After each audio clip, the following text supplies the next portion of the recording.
L'Afrique recevait nos salutations comme d'habitude. Iran, États-Unis, Israël, monarchie de Golfe et autres pays encore. Les opérations se poursuivent. Nous observons depuis l'Afrique. Mais c'est là que nous avons suivi la sortie de son Excellence le Premier ministre Ousmane Sonko qu'il faudrait saluer à sa juste valeur. Et nous avons réellement apprécié. Parce qu'il faut que de plus en plus de voix s'élèvent pour dire non à cette injustice. Et dans son intervention, il n'a dit qu'en réalité, tel le monde devait fonctionner. Suivant, c'est qu'eux-mêmes, les impérialistes, sont appelés les droits internationaux. C'est pourquoi ils enseignent à nos fameux ceux qui étudient sciences politiques ou bien géopolitique et autres. Nous avons affaire à quel module? Ouais, écoutez, droit international, dans ça, on a droit public, on a droit privé.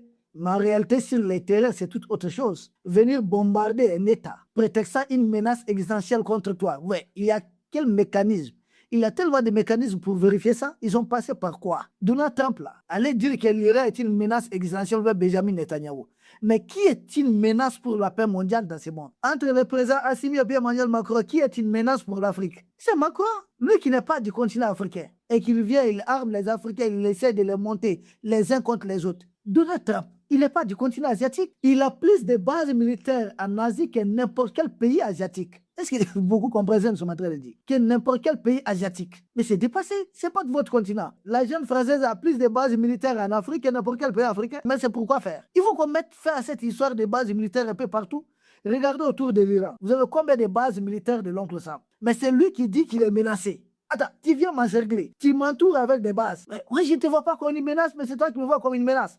Moi qui suis encerclé. On inverse les rôles. Et quand j'ai entendu dans leur discours officiel parler de frappe préventive, j'ai dit ça veut dire quoi? Dans les droits internationaux, votre frappe préventive veut dire quoi? C'est une agression. Et quand ils le font, ils appellent ça frappe préventive. Mais quand ils sont venus vouloir encercler la même chose, hein, la Russie avec des bases hautes, ils ont dit ah, c'est pas normal, il a agressé un pays, il a violé les droits internationaux. Et vous savez que vous avez fait, comment on appelle ça? Allez éliminer les chefs d'État. Un chef d'État qui n'a rien à voir avec vous. Son pays n'a jamais envahi les vôtres là-bas aux États-Unis. Mais attendez, c'est quoi cette histoire? Au nom de quoi ils sont menacés? Jusqu'à présent, ils n'ont pas testé des missiles capables d'atteindre votre territoire. Vous êtes à peu près à 9000 km. Ils n'ont jamais revendiqué d'atteindre dans votre territoire là-bas. Au nom de quoi c'est une menace pour vous? C'est vous qui avez des armes nucléaires tout près d'eux. L'oncle Sam a des armes nucléaires en Turquie, pays voisin de l'Iran.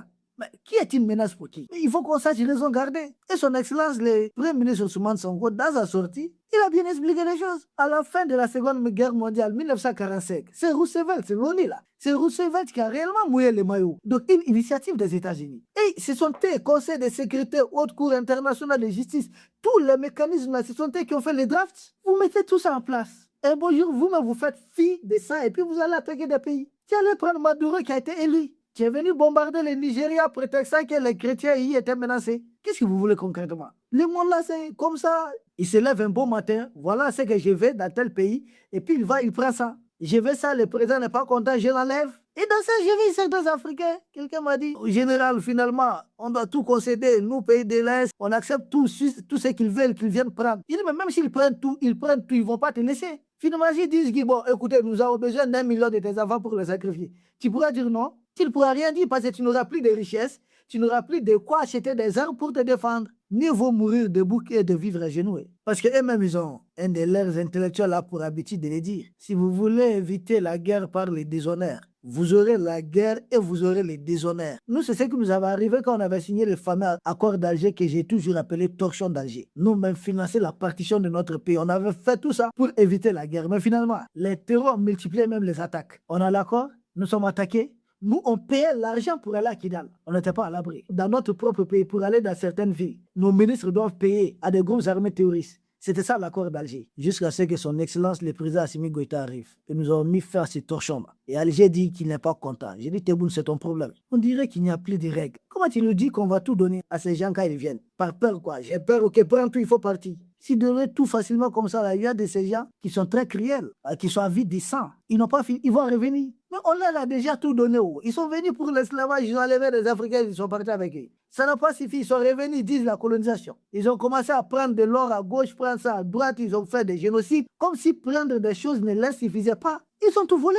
Comme ça ne suffisait pas, ils ont dit indépendance. Après l'indépendance, ils viennent commencer à assassiner nos présidents. Et tout ça, là, la fameuse ONU, là, elle ne dit rien. Tombalba est assassiné. Amani Diori renversé comme ça, Lumumba assassiné, Sylvia Di Solympio assassiné, Tous nos dirigeants, tous ceux qui doivent nous sauver sont assassinés. Président Modibo Keïta assassiné, Kwame Nkrumah renversé, Sékou Touré emmerdé. Maintenant, qu'est-ce qu'ils font? Samora Machel assassiné, Barthélemy Boganda assassiné, Massamba Deba assassiné, Mariam Gwabi assassiné, Pascal Lissouba renversé. Attendez. Et avec ça, ils disent, ah, les Africains, là, c'est la corruption, n'aiment pas travailler. Mais tout travail qui vient là, ils les assassinent. Et le monde, c'est ça, cette jeune. Comme si ça ne suffisait pas, maintenant, ils faisaient ça, se cachaient derrière groupes rebelles, coups d'État et autres. Puisque ça ne passe plus, ils sont dans une course folle de croissance, rembourser la dette. Histoire de dette, là, ils travaillent pour les grandes banques. En fait, les gens qui manipulent les présidents, là, on ne les voit jamais. Ils ne participent même pas aux élections. Vous élisez votre président, ce sont eux qui les possèdent. Regarde Trump, je reste très convaincu qu'il est poussé dans ces choses-là. Il a fait campagne contre les guerres. L'Ayatollah, qui vient des partis, il avait dit que les gens disent Trump,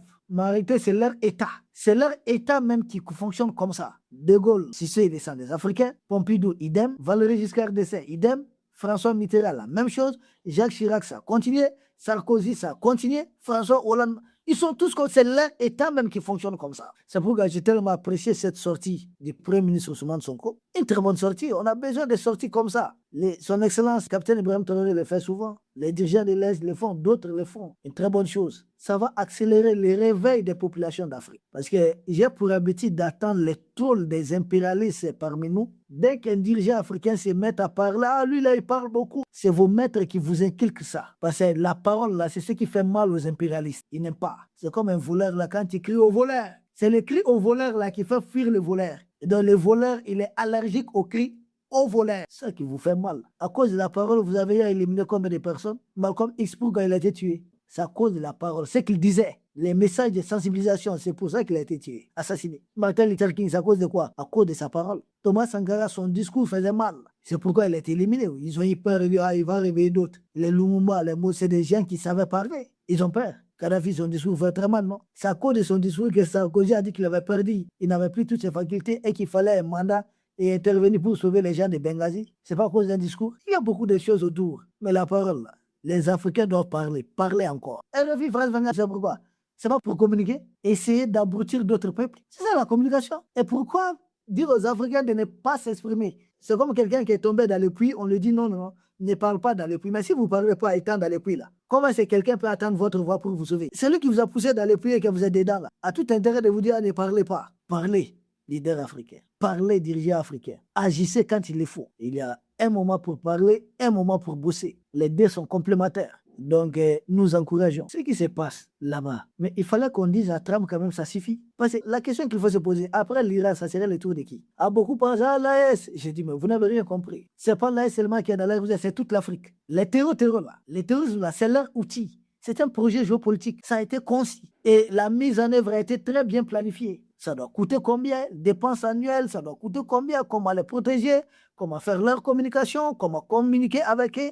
Tout a été soigneusement planifié pour recoloniser l'Afrique. Ils vont les amener, ils vont faire le chaos partout. Après, ils vont justifier maintenant leur raté. Ils vont dire, ah, le terrorisme en Afrique est devenu une menace pour l'Europe, donc il faut une intervention militaire. Donc, il faut les freiner quelque part. Je vois Macron aller là-bas, non? Tu n'as qu'un seul porte-avions, Charles de Gaulle. Là où Donald Trump est en train de retirer son porte-avions Abraham Lincoln, toi, tu es en train de te pointer là-bas. Vas-y. Une chose est sûre. Aucun Africain ne sera votre tirailleur cette fois-ci. Maudit sera l'Africain qui va aller jouer à votre tirailleur là-bas. Parce que tu joues là-bas au tirailleur, tu finiras à Tcharoy. Ils vont t'éliminer. Tu n'auras droit à rien. Ces gens, personne ne doit être leur tirailleur. Tout dirigeant africain qui s'hasarde à dire envoyer enfant d'autrui là, il n'y a pas son enfant dedans. Lui-même, il faut le prendre. Parce que c'est lui le premier tyran aux frappes préventives. C'est quoi frappe préventive? Donc moi, tout d'un coup, je m'assois dans mon pays, je dis, moi, tel est devenu une menace existentielle, je vais faire une frappe préventive. D'abord, ça existe. Si tel est le gars, il y a, les terroristes la passent par combien d'endroits pour nous attaquer ici? Il faut que les gens sachent raison garder. Trump, je l'entends, il est en train de dire quoi, que